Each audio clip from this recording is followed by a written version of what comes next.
I found with growth hacks, the more the people that know about it, the less effective it actually is. It reaches this kind of like inflection point. There's some mass adoption where then the effectiveness trails off. It's easy to copy a recipe, and tacticians copy recipes, but people who are strategic, they have the cookbook. The only champagne I know the name of, other than the ones I've heard in rap songs. They've actually trademarked the orange.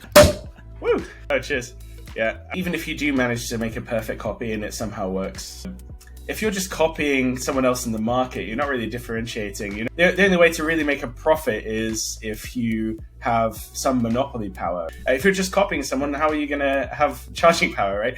But also, they're going to be ahead of you. By the time you catch up, they're going to be ahead of you because they're going to be testing something else from first principles. And John Rowley, I was talking to the other day, and he has this really good analogy for this. Patrick Campbell from ProfitWell had a really good one as well about not copying sort of playbooks in the context there. But John was saying it's easy to copy a recipe, and tacticians copy recipes, but people who are strategic, they have the cookbook, you know, and the recipe is less important because they have the fundamentals and have created the cookbook and created the recipes from that cookbook.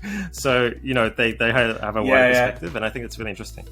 People would copy like the ladder growth hacks, you know, and implement them in their own business. But I think that's relevant though, because actually, if you are behind on the market and it's not something that's like a key differentiator for your business, then you probably should copy, right? Like, you know, if these things work, like adding an email pop-up, at the time, this was a tactic that worked, right? Like adding an email pop-up with SumoMe to your website would get you an extra, like, you know, 2-3% conversion rate to email address, right? And that adds up pretty quickly and compounds. So like, you know, if you didn't do that, you know, for every brand you worked with at the time, like that was negligence almost, you know. So I do think there is value in these playbooks and copying them, and that's also how you learn. And then once you start to kind of get really good at kind of understanding, and you get good at like getting average results,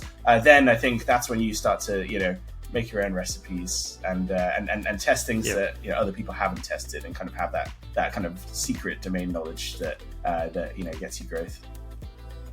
Yeah, it's funny because you know, growth hacks, everybody likes it, and you know, I was very much into that you know, a number of years back. But I found with growth hacks, the more the people that know about it, the less effective it actually is. It reaches this kind of like inflection point. There's some mass adoption where then the effectiveness trails off and then slumps, and then you have the next phase, and then the next hack, and the next hack, and then sometimes you can be just caught in these sort of hacking cycles without understanding the bigger first principles that are sort of like overarching all different niches and all different companies at all stages.